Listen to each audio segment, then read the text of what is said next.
A lógica deles é: não podem fazer aborto, nem se for legal, nem se for criança. Não pode fazer laqueadura sem ter filhos. Se tiverem vários filhos, é porque querem ser sustentadas pelo Estado. Não é da conta deles. Se o sistema de saúde consegue oferecer DIU, métodos de proteção eficazes, é só da conta da mulher.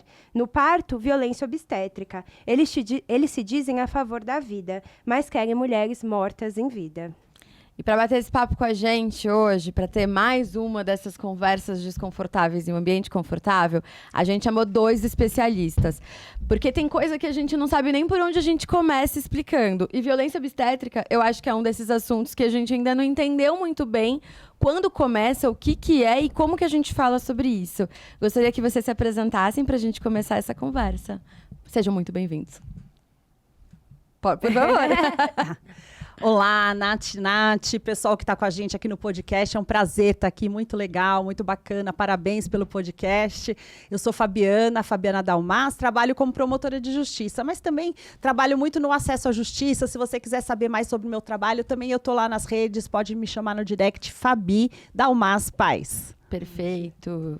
Se apresenta pra gente, André. Pois não, meu nome é André Geraldes, eu gostaria inicialmente de agradecer as 2 Natálias por essa oportunidade valiosa de estar aqui nesse podcast e, resumidamente, dizer que eu sou advogado e professor na área do direito.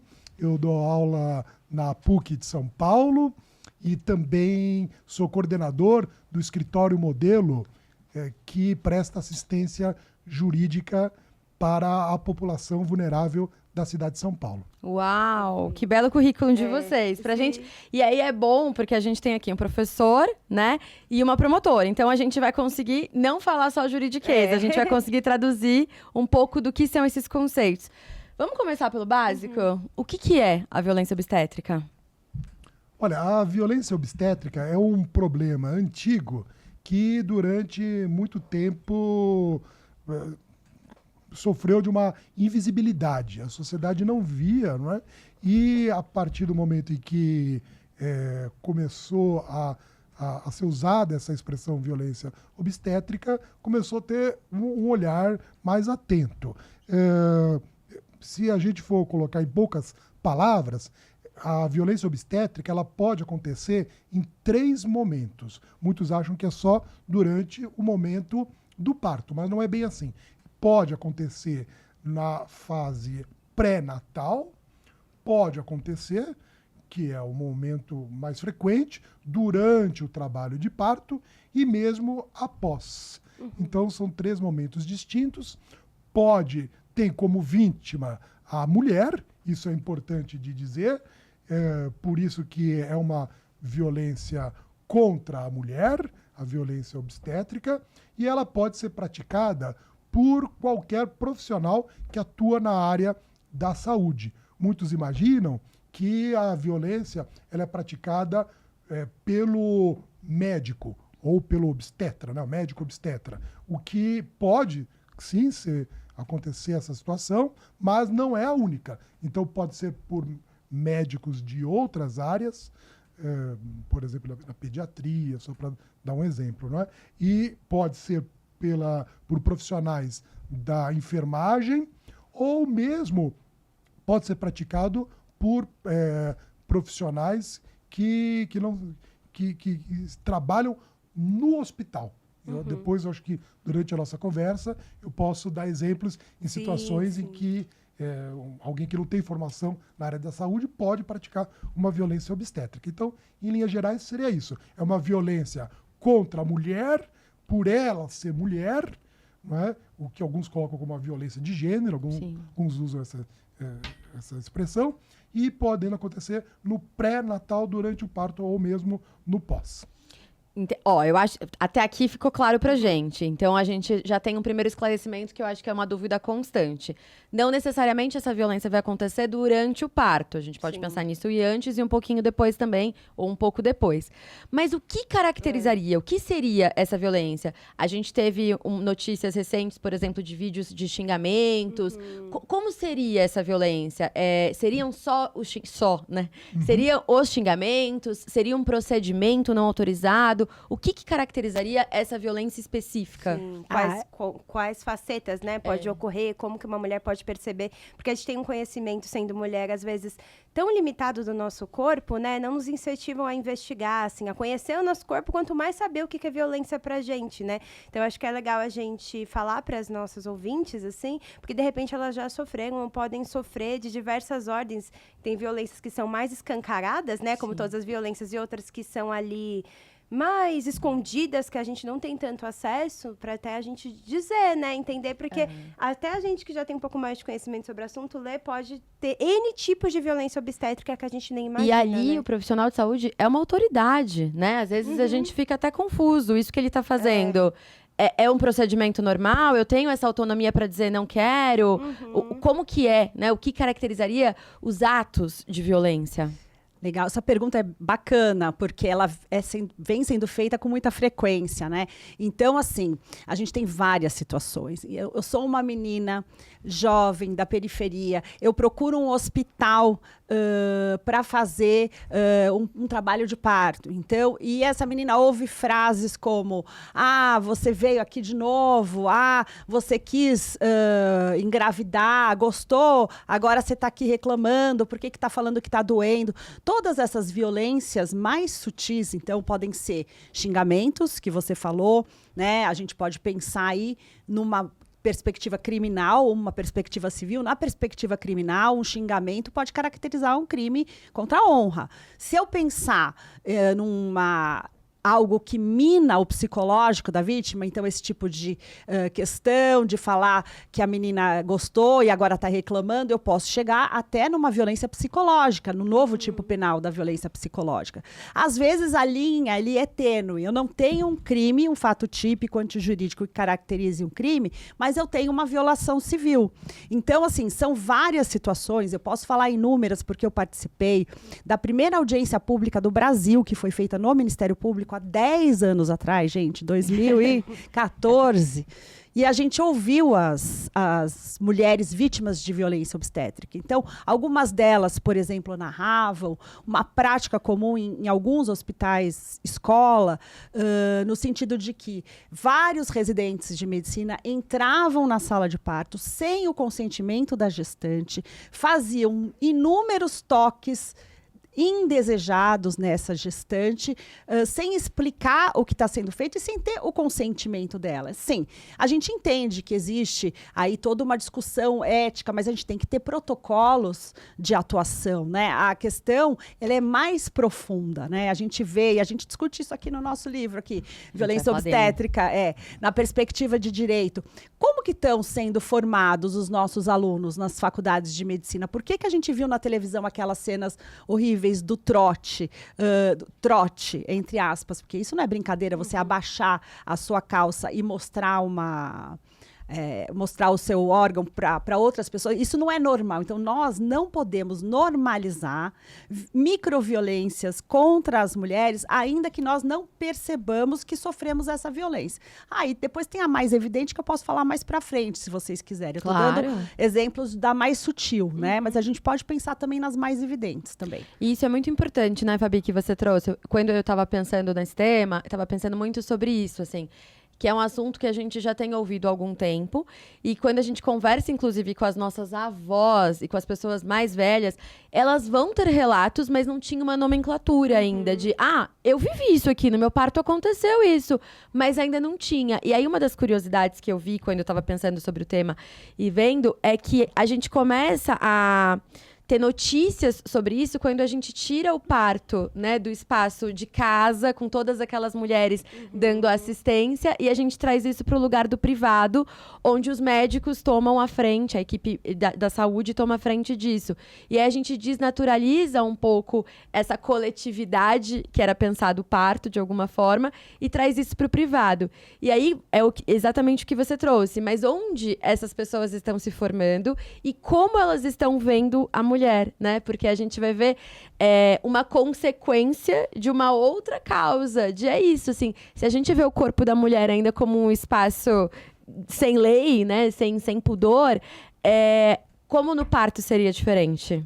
Né? Acho que é interessante a gente trazer que, mais uma vez, a gente vai falar disso, e aí, como você trouxe, tem uma pessoa da periferia, uma menina jovem, e aí, de novo, a gente vai pensar no recorte de classe, de raça, quem está sofrendo mais essa violência. E embora a gente saiba que não é exclusivo, né? Que todas as mulheres podem sofrer essa violência. E acho que outra coisa importante disso que você falou também, né, Fabiana, que a Natália está trazendo agora, eu já vi algumas pesquisas, né, e vários relatos de mulheres negras dizendo sobre uma violência de menos anestesia, de menos medicação, né, de colocá-las, entender que uma mulher negra vai ter mais tolerância à dor, todo esse preconceito, assim, absurdo que se coloca, né, e disso refletir numa violência também médica, né, de mulheres negras chegarem a buscar o atendimento médico, não só na questão da gestação, e irem embora ali, não, isso aí é só uma coisinha, e não receberem o atendimento, né? Então, o quanto isso é profundo, assim, né? O quanto quando a gente fala da violência obstétrica, da violência ali na saúde de uma maneira geral,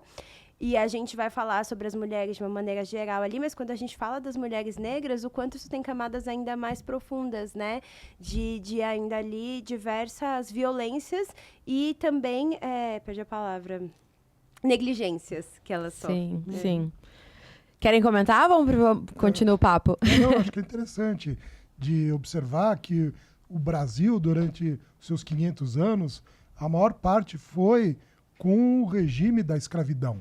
Então, nós temos 350 anos de escravidão. E mesmo com o fim dela, não foram tomadas medidas corretas para a inserção das pessoas escravizadas dentro de uma sociedade pós-escravidão. Né? Então, esse é o que nós chamamos hoje de um racismo estrutural. O Brasil ele foi forjado, ele foi formado a partir da escravidão.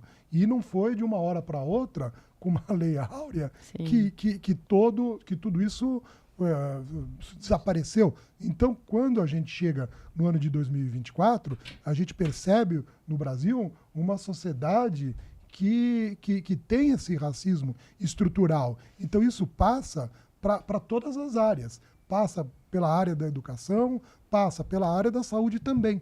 Então, o problema de uma sociedade estruturalmente racista está também na área da saúde.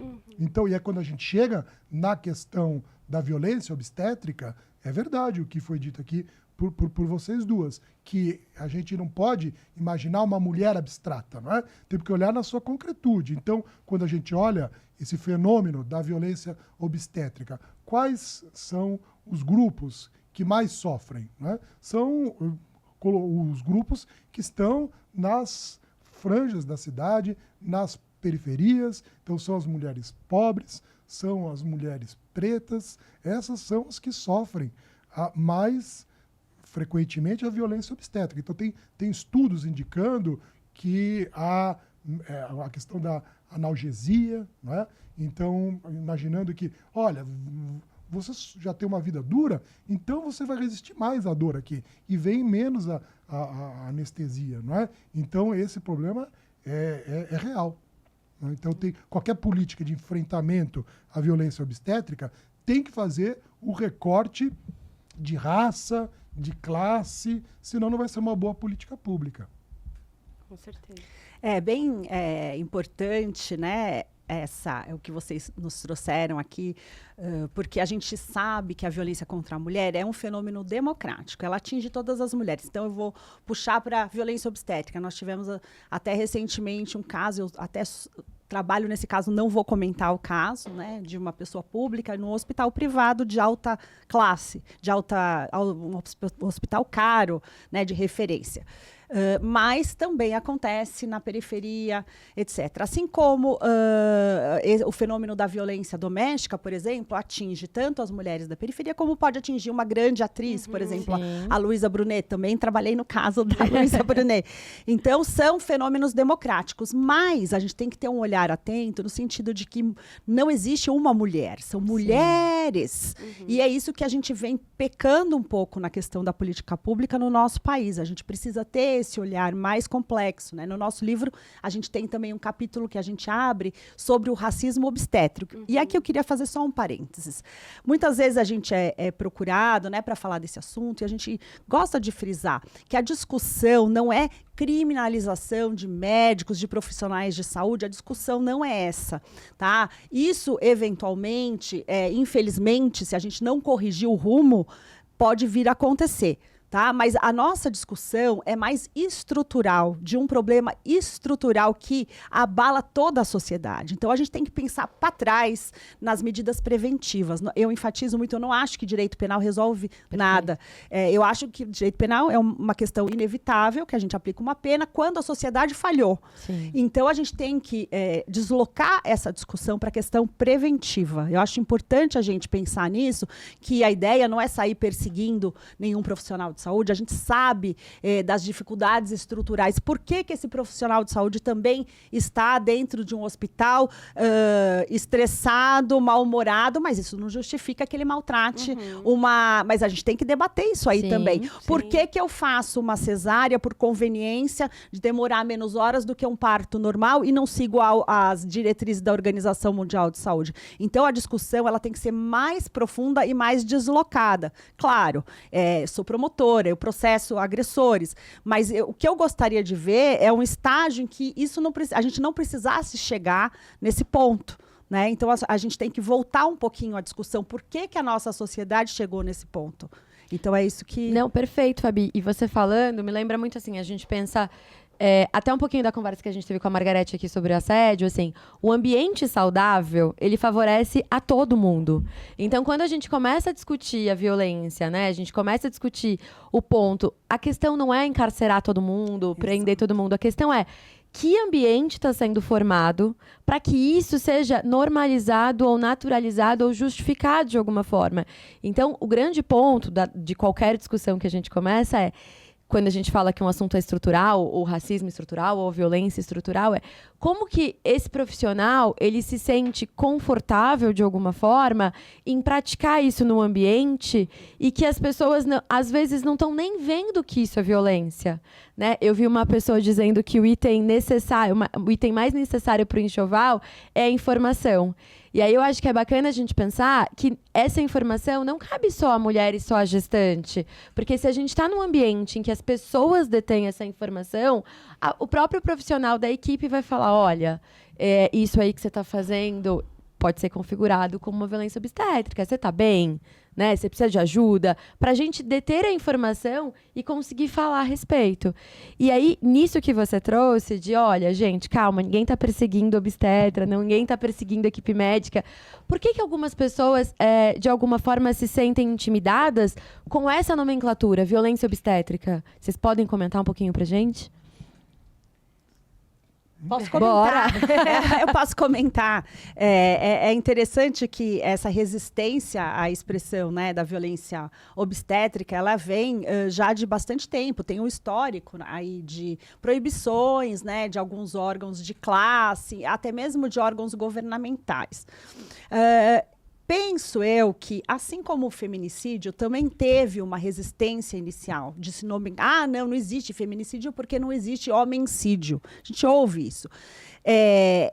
As mulheres têm o direito de nomear as violências que elas sofrem. Isso não quer dizer que, como a gente disse no começo, que isso é uma violência atribuída ao médico obstetra. Isso quer dizer que existe um sistema que tem causado mal durante o parto, pré-parto, parto. A gente pode chamar isso de qualquer nome, mas as mulheres nomearam isso como violência obstétrica, assim como Marcela Lagarde, lá no México, nomeou feminicídio. Então, acho que isso é um direito nosso, você dá esse nome. Agora, também a gente tem que pensar o seguinte, né? Uma das poucas pesquisas que a gente tem no Brasil, da Fundação Perseu Abramo, fala que 1 a cada 4 mulheres sofreu violência obstétrica. Daí você fala, então por que não tem violência ortopédica, por exemplo, ou pediátrica? porque a gente não tem esses números em relação a isso. Justamente por quê? Porque a gente tem no polo como sujeito discriminado, como sujeito mais sujeito a essa violência contra a mulher, as mulheres. E isso acontece durante o parto.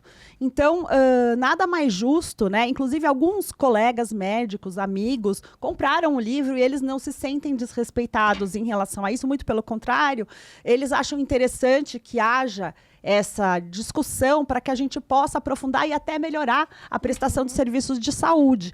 Então, não é uma ofensa pessoal a um determinado profissional de saúde, isso não é por aí.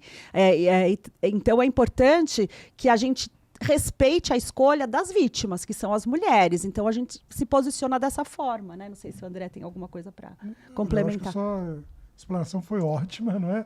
Eu só iria complementar o seguinte, que até o século XIX, o parto ele acontecia no ambiente doméstico.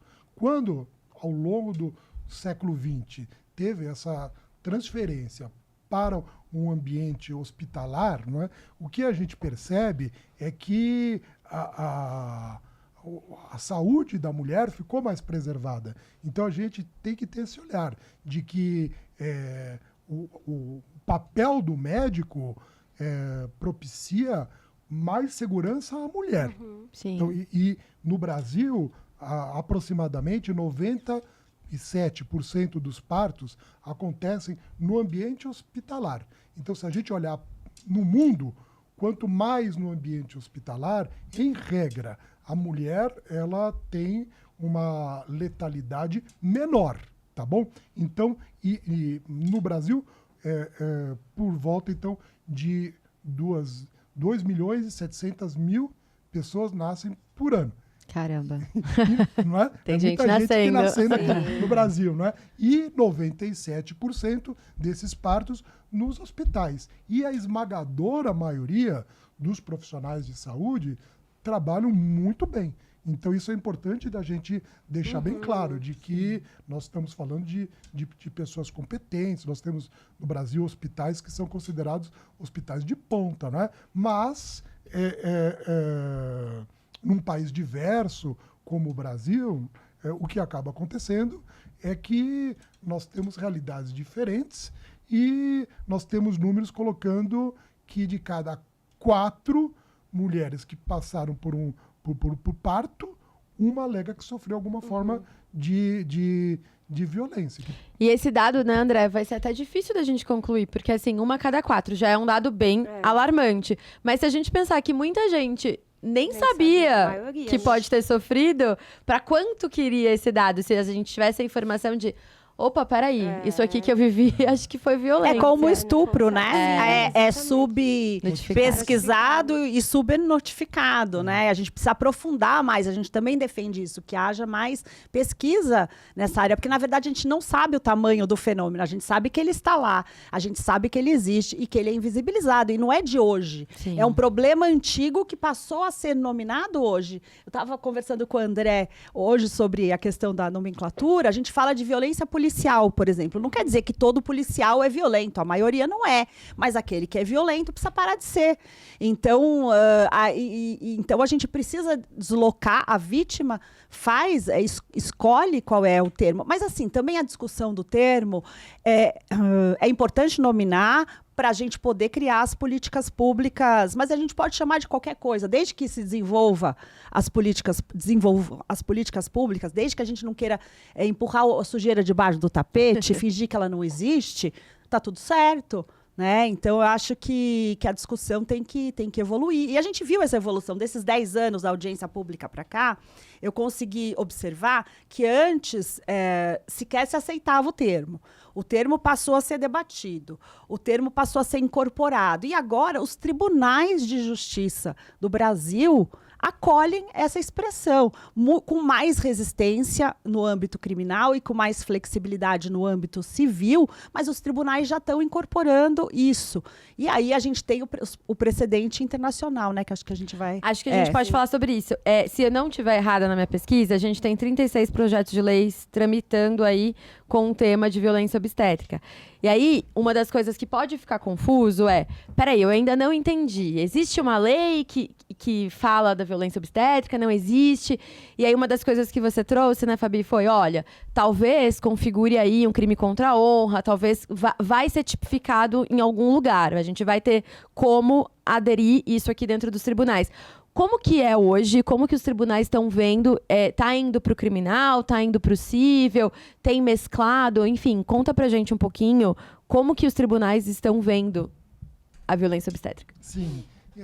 O que a gente pode dizer, como a Fabiana já tinha colocado antes, né, que ao longo do tempo, essa expressão ela foi sendo consolidada nos nossos tribunais. Então, seja aqui no estado de São Paulo ou em outras regiões do país, os tribunais, nos seus julgados, já usam a expressão violência obstétrica. Então, isso é um avanço positivo, não é? Então, a gente percebe que a gestante que enfrentou uma forma de violência e procurou o judiciário, ela muitas vezes tem conseguido um resultado favorável, mas muitas vezes não. Então eu gostaria de falar quais são os obstáculos, né? Por favor. O principal problema é o seguinte, que é preciso provar que sofreu essa violência.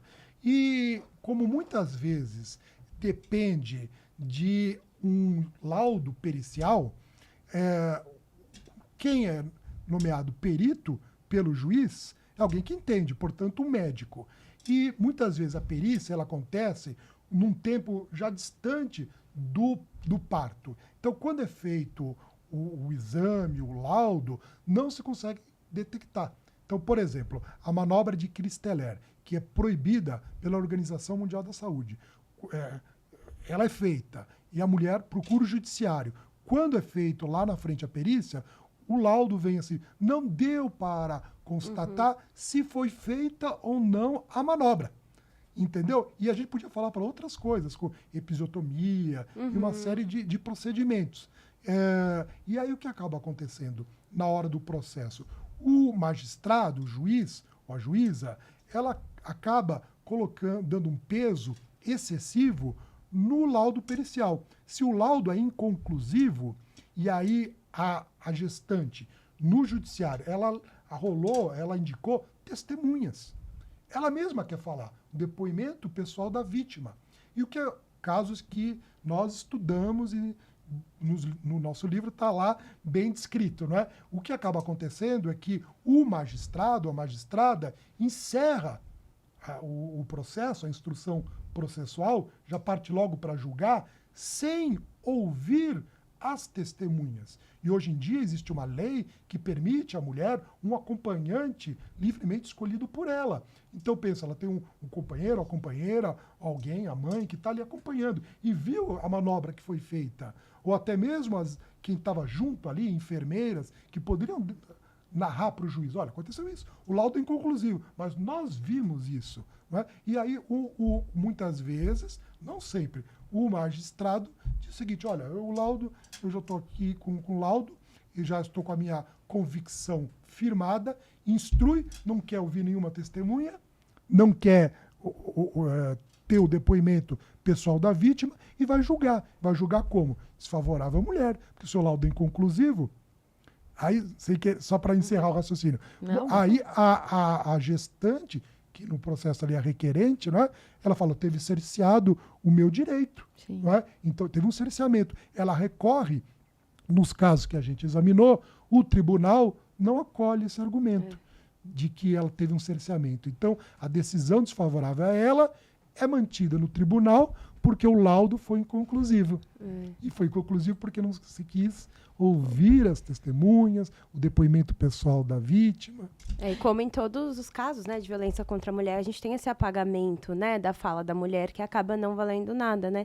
E também, assim, eu escuto muitas mulheres, como no meu trabalho, como psicanalista, e também muitas amigas e outras mulheres que, falando sobre a sua experiência de parto e como fica marcado quando elas sofrem uma violência obstétrica, né? Ou quando a vontade delas não é respeitada de qualquer maneira, quando ocorrem violências de diversas ordens. Porque o parto é uma experiência tão profunda na vida da mulher, né? E aí cada uma vai ter sua experiência particular, sem romantizar, né? Que todas vão ter essa super experiência. Mas para muitas é algo extremamente marcante, é algo extremamente transformador. E quando você vai lá, e muitas vezes essa mulher, né? Ela tá planejando ali, durante toda a gestação, pensando nisso até antes da gestação, esse parto e todo o processo, né, como vocês falaram que pode ocorrer até antes do parto, né, mas falando só do parto em si.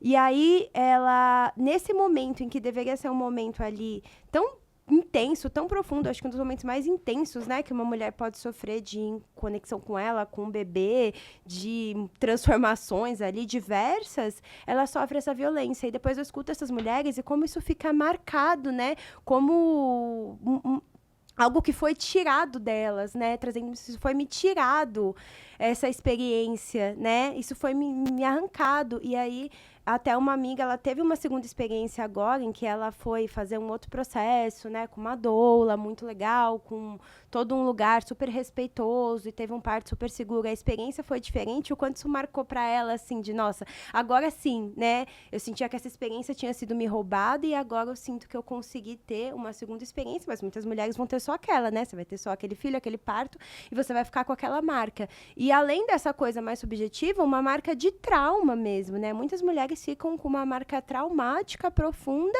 de ter vivido uma violência obstétrica, né? Tanto uma marca no corpo, às vezes, né? Uma marca física, quanto uma marca emocional, de naquele momento ali tão intenso e que é um momento também tão vulnerável, né? Você tá despida de tudo ali, né? Despida de todas as suas defesas, despida no sentido de roupa, de tudo ali, e você sofrer uma violência dessa ordem, né? Então, quando eu escuto essas mulheres, eu vejo como isso é profundo e como fica uma sensação de roubo quando ocorre a violência obstétrica, né?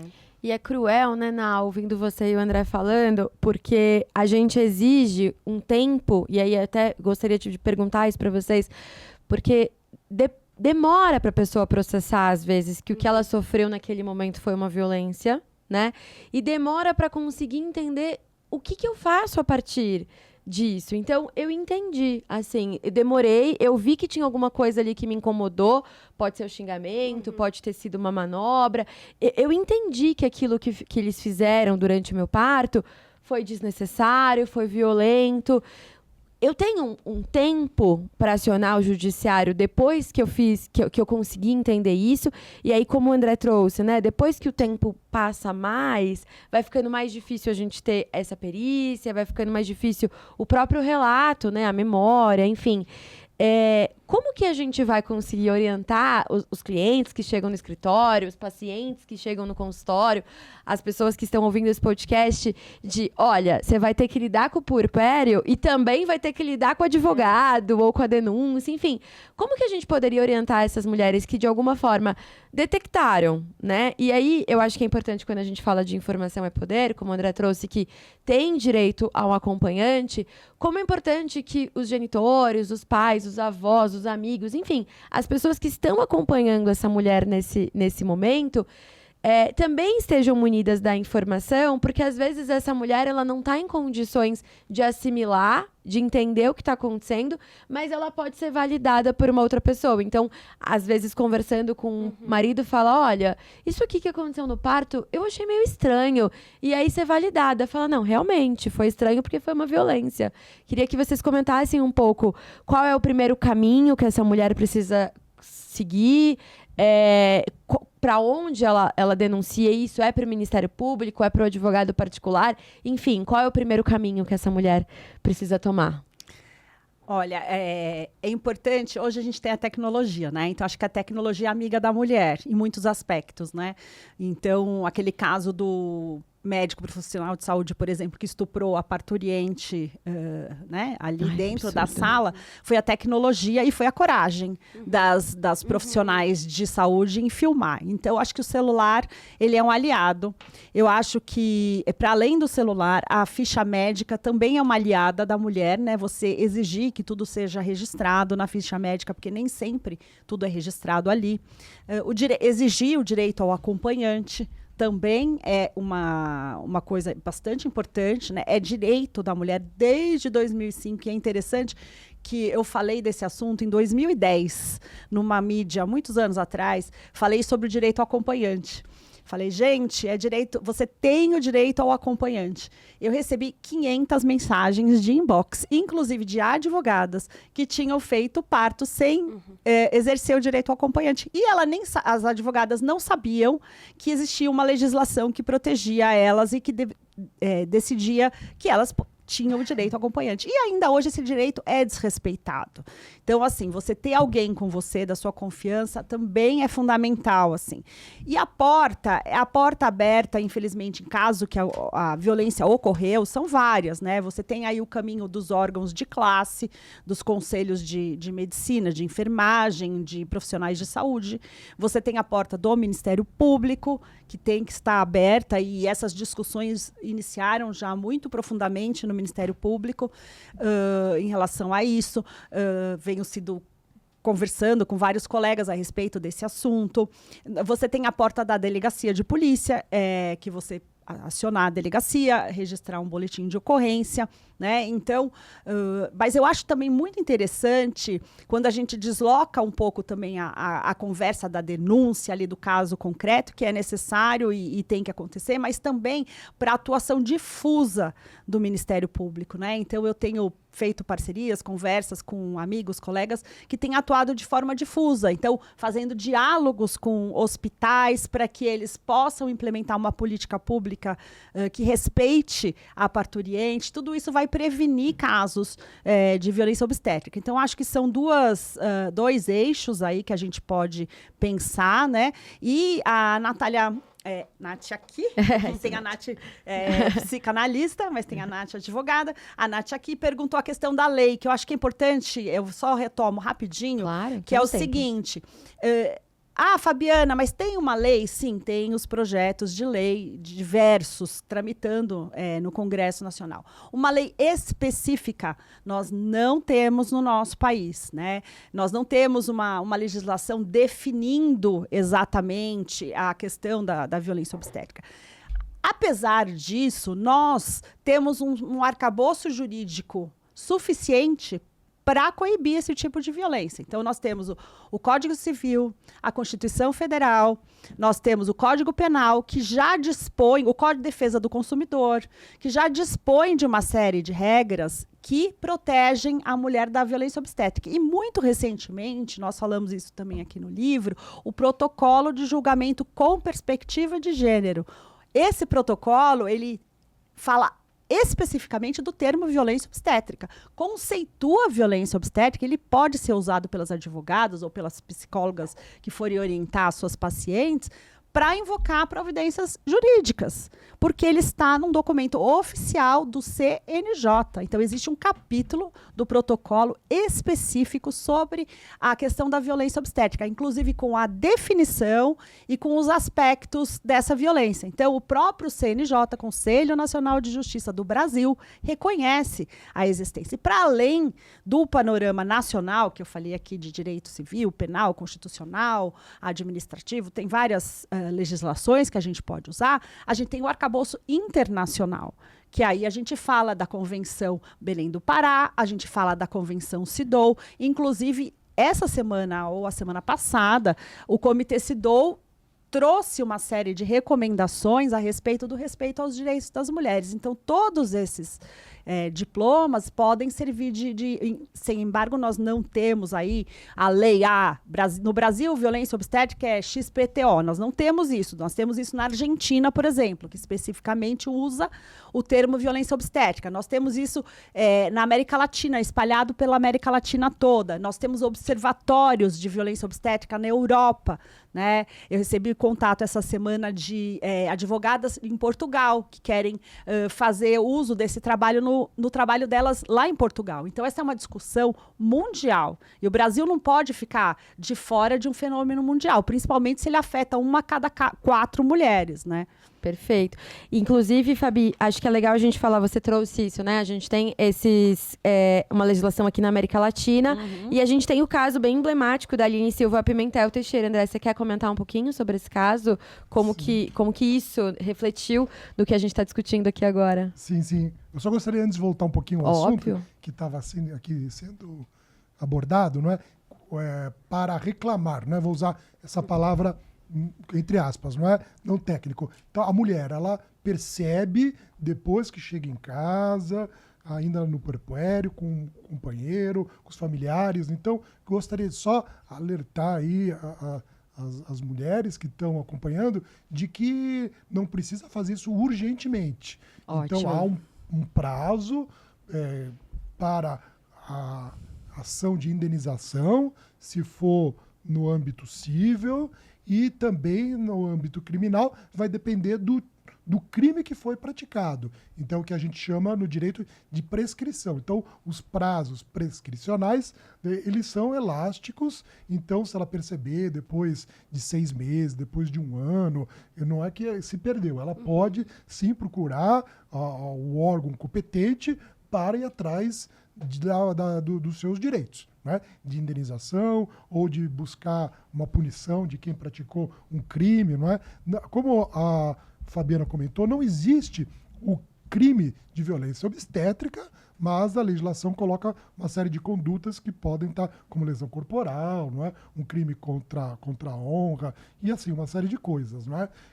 Mas embora ainda não exista uma lei federal, importante dizer que nos estados e nos municípios nós vamos encontrar leis que já tratam sobre violência obstétrica. Então, para quem está acompanhando aqui, observar se no seu município já tem uma lei sobre violência obstétrica e sim pressionar o seu vereador para que algo seja feito para a defesa da mulher no seu município. Então, tem municípios do interior de São Paulo que já estão com uma legislação avançada de proteção à mulher. Então, esse eu acho que é o ponto que a gente poderia colocar do que estava sendo conversado antes, não é? Mas vamos pensar que a mulher, ela procurou um advogado, foi na defensoria pública, a ação foi proposta, não é? E o tempo foi passando e ela não obteve a satisfação do seu direito. A justiça falhou. Ou vamos pensar que, uma situação mais dramática, que a própria mulher veio a óbito durante o parto. E aí eu estou pensando já num caso muito triste que aconteceu na Baixada Fluminense, que envolveu uma mulher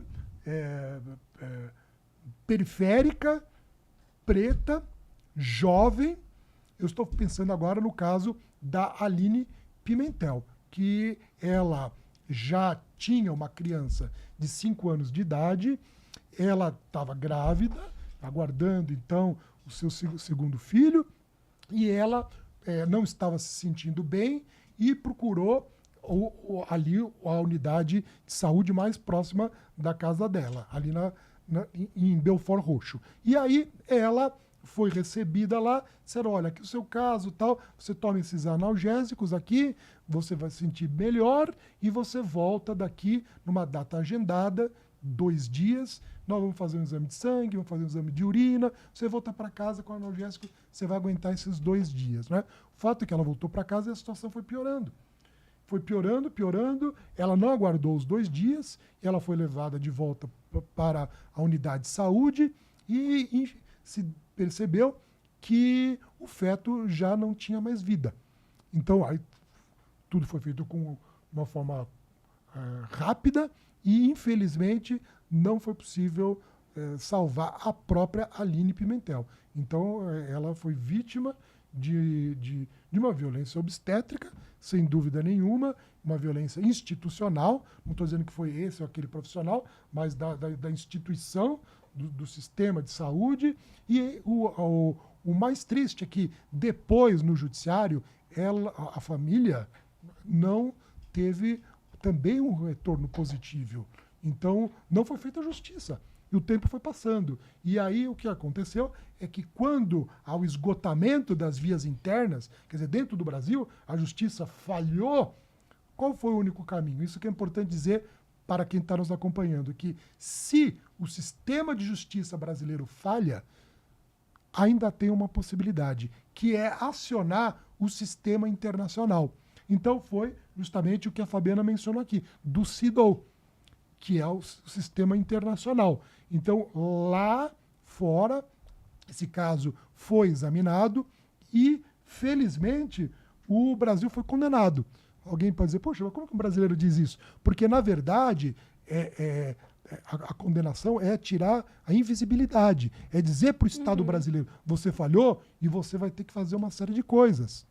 Um caso muito conhecido, que não é de violência obstétrica, mas é de violência doméstica, o da Maria da Penha. Então o Brasil foi condenado, ainda bem, porque o fruto disso foi a Lei Maria da Penha. Foi a criação de toda uma estrutura para o enfrentamento da violência doméstica no Brasil. Então, o caso da Aline Pimentel, talvez o Brasil não tenha reagido tão bem quanto teve no caso da Maria da Penha. Né? Mas o fato é que o Brasil foi condenado, medidas foram apontadas, a lição de casa, o que o Brasil tem que fazer. E a gente tem feito ainda muito pouco. E esse caso se enquadraria em racismo obstétrico? Achei esse termo, se vocês quiserem trazer um pouco também, que eu acho que é bem interessante. Poucas pessoas devem conhecer esse termo, né? Olha, eu acredito que sim, sem dúvida nenhuma, porque quando a gente pensa e desenvolve esse raciocínio do racismo obstétrico, a gente socorre, né, de uma discussão internacional a respeito da interseccionalidade. Né?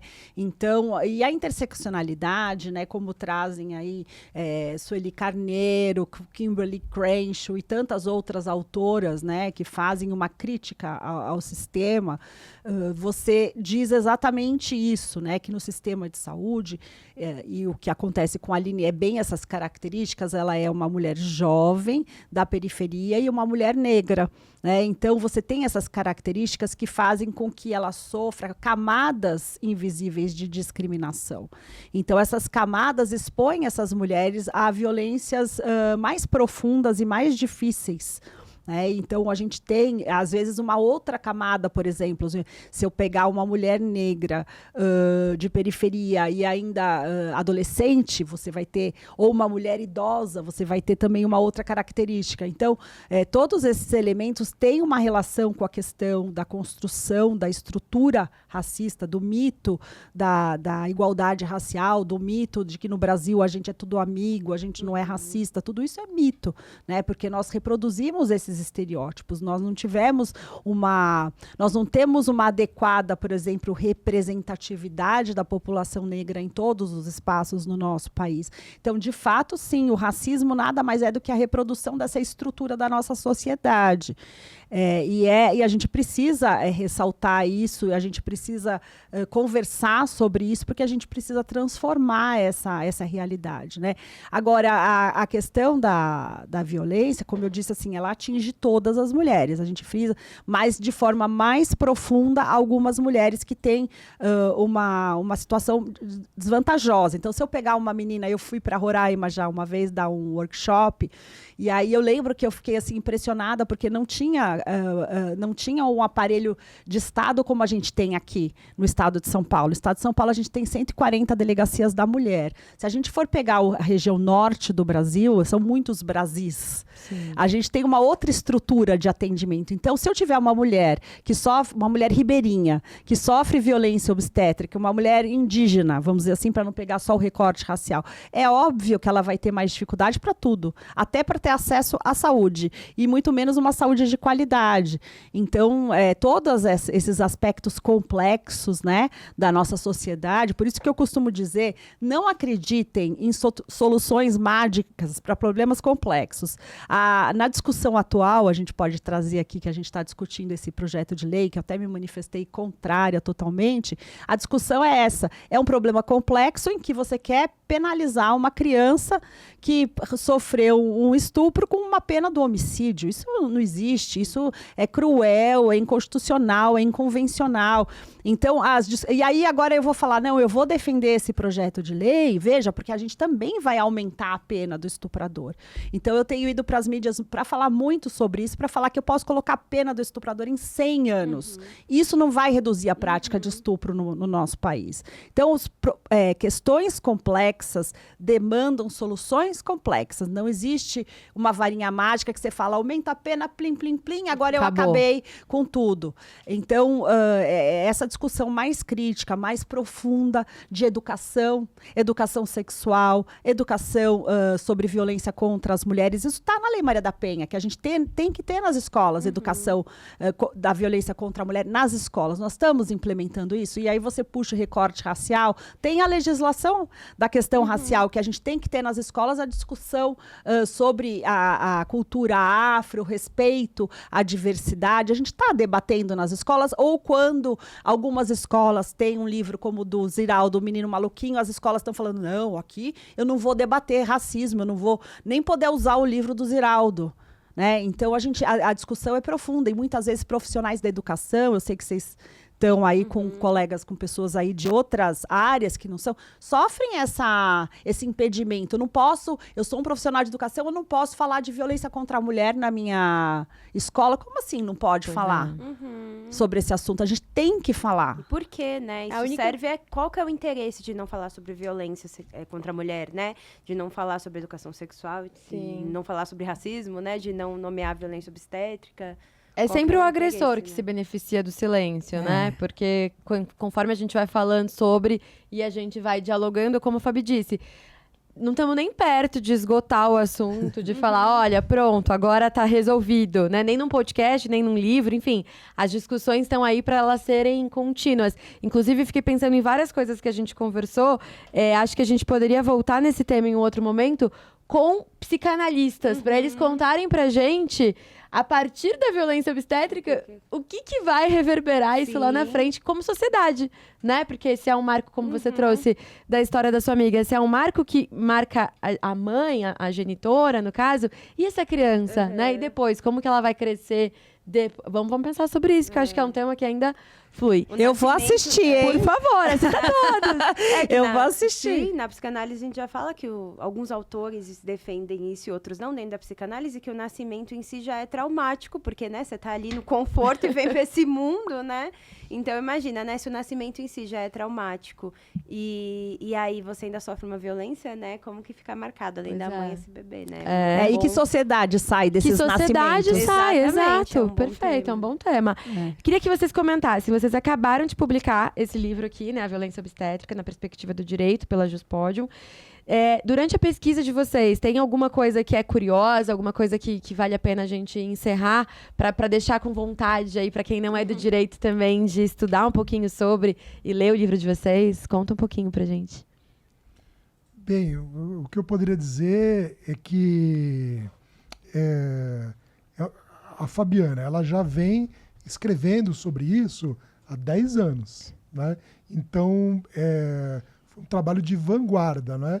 Mas, mesmo agora em 2024, para elaborar um livro, né, nós tivemos dificuldades em encontrar uma vasta literatura. Então, o que eu posso dizer assim, que é um tema, que é um problema já antigo, mas que está tendo visibilidade mais recentemente. Esse é um primeiro livro, assim, um esforço nosso, não é? Então, que ainda, para quem se interessou, que ainda tem um vasto campo para ser pesquisado, não é? Então, eu colocaria... O André pensa assim sobre o aspecto acadêmico, que é a praia dele, né? E eu penso muito assim no aspecto prático. Eu acho que é bacana no livro, porque embora seja um livro jurídico, nós tivemos vários profissionais de saúde se interessando, de enfermagem, de pediatria. Por quê? Porque isso é uma questão cultural, né? A gente fala de alguns podcasts, de alguns documentários que tratam a respeito do tema. Então, eu acho que isso pode gerar um interesse também na questão dos jornalistas, para a gente fomentar essas discussões, esse debate. Então, eu acho que ele pode ser uma gotinha, né, no oceano, porque a gente faz pouquinho, mas a gente lança a provocação para a gente transformar a sociedade. Então, eu acho que a maior curiosidade não é um livro...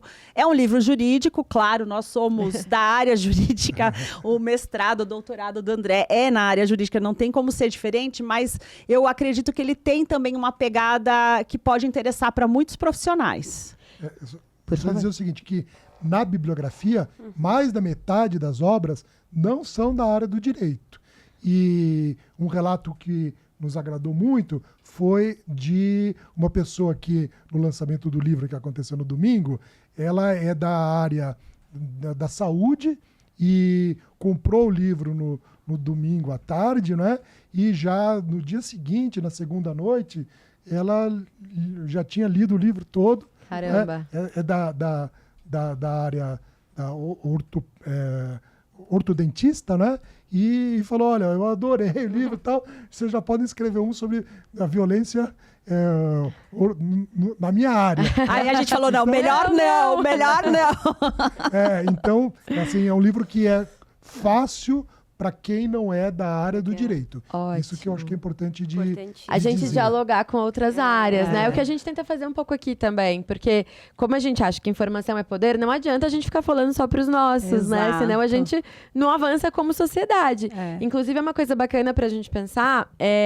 No escritório, a gente teve o desprazer de fazer algumas audiências com órgãos de classe, essas audiências administrativas, e eu fiquei muito surpresa em como as pessoas são muito despreparadas, pelo menos nas audiências que eu estive presente, no caso, o CRM mesmo, em como foi praticado outra violência contra a mulher nessas audiências administrativas. Na época, até cheguei a conversar com a Gláucia de como a gente precisaria, de repente, uma parceria OAB, o Ministério Público, enfim, a gente pensar numa parceria com esses órgãos de classe para que a gente prepare um pouco esses profissionais de como eles conduzem uma audiência mesmo.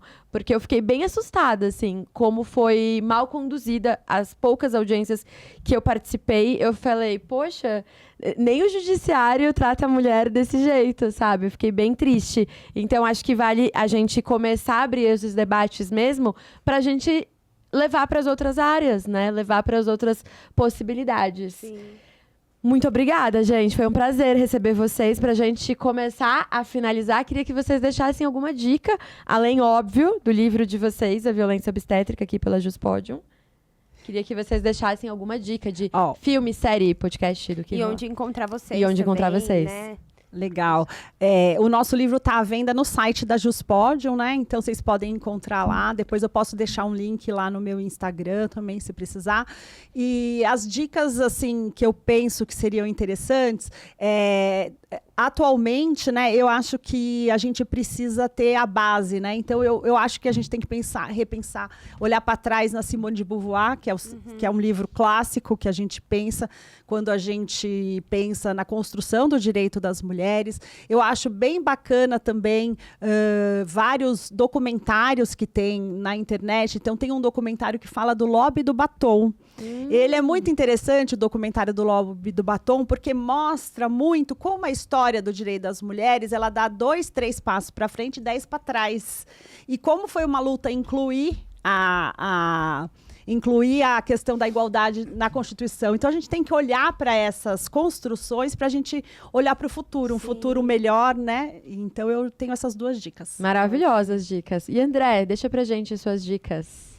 Então, eu posso dizer que tem material de fácil acesso e podcast sempre é uma ótima fonte. Então, aqui, não é? Nós encontramos alguns podcasts muito bons debatendo violência obstétrica sob uma ótica multidisciplinar, sabe, com gente da área da saúde, gente da área do direito, da área da psicologia. Então, um podcast que eu gostei muito foi do G1, que ali é sempre o assunto, que sempre conduzido ali pela Natuza Neri, né? Então, tem um material bom, acessível, que para uma primeira abordagem, depois você vai para livros mais complexos. Quem sabe a gente, no volume 2, a gente já não entra na bibliografia de vocês com esse episódio. Com certeza. Chama que vem. Nath, sua dica. Eu não vou dar, assim, outras dicas, né, de literatura, mas reitero as que a gente já deu em outros episódios sobre a violência contra a mulher, né? Eu queria dizer para vocês que acho que é interessante escutar também o episódio 2 com a Yasmin, né? Que aí ele fala muito sobre essas bases da violência contra a mulher, né? Que eu acho que dá uma complementada bem interessante, né? E queria deixar uma dica que eu sempre dou, que eu acho que é importante para os psicanalistas, para os psicólogos e para todos os profissionais, né? Mas falando com a minha área primeiro, gênero, mas acho que serve para todas, da gente dialogar com outras áreas, né? Então, um livro como esse de vocês é importantíssimo para pessoas também da área da psicologia, da área da psicanálise, porque a gente, além de ser importante como sociedade, né, da gente entender, saber o que é violência, olhar para as mulheres, a gente vai lidar com, como eu já trouxe, né? A gente escuta na clínica, a gente vai lidar com mulheres gestantes, né? Com mães que não são gestantes, mas já sofreram essa violência há muito tempo. E é muito importante a gente questionar essas mulheres também. Como foi a sua experiência de parto, né? Como foi isso para você? Entender que marcas isso deixou, se foi uma experiência positiva, não. E para isso a gente precisa saber o que é violência obstétrica, né? Quando a gente nomeia, a gente consegue cuidar, dialogar. né? É Mas aí perfeito. seria isso. Maravilhoso. Eu sempre tenho um monte de dica e hoje eu não tenho. Hoje eu vou estar sucinta, né? Minimalista. Hoje eu tô minimalista. Primeira dica, tem todos os episódios, eu acho que eu e a Natália, ou a Natália, ou ambas indicamos, se não fosse as sílabas de sábado. A gente já indicou esse Agora livro. vai ter peça, Vai né? ter a peça. Então a dica vai ter a peça no Sesc Belenzinho. Já tá aberta as vendas. A gente ainda não assistiu, mas estaremos lá em algum momento. Então, pra quem não ia ler o livro, tem a peça. Ou pra quem lê o livro, agora vai ter a peça. E aí, dica de livro, Mulher, Raça e Classe, da Angela Davis. Eu acho que tem tudo a ver pra gente começar a pensar nesses recortes que a gente trouxe um pouquinho aqui, né? De quem são as vítimas, como a gente vai discutir esse assunto. Inclusive, tô anestesiada até agora, porque encontrei a Angela Davis na rua no sábado, na quarta-feira passada. Pois é, então. Não tinha, a gente tá falando tanto como é importante a gente saber nomear as coisas. Eu fiquei uns 3 minutos parada, tipo, não é possível que a gente tá aqui esperando o carro, assim, não tem como acontecer. Então, eu ainda tô anestesiada. Então, fica a dica. Muito obrigada, assim, é um Obrigada, prazer ter foi vocês. ótimo. Obrigada pelo tempo, pela disponibilidade de vocês, obrigada pelo papo e por ter sido tão esclarecedor. O espaço está sempre aberto, quando vocês quiserem voltar para conversar mais sobre esse tema ou qualquer outro, considera a porta sempre aberta. Obrigada, gente. A gente que A gente agradece. agradece, com certeza. Foi um prazer. O prazer Muito é nosso. obrigada. Obrigada. Não esqueçam de se inscrever no canal, deixar seus comentários, compartilhar com as pessoas, contar pra gente o que vocês acharam, quem que vocês querem ver, que tema. É muito importante pra gente a opinião de vocês. Senão vocês assistem, comentem aí com os amigos de vocês e a gente, que Nem é bom, fica não sabe sabendo. nem o que Pois vocês é. acharam, tá bom? Obrigada. Então, até semana que vem.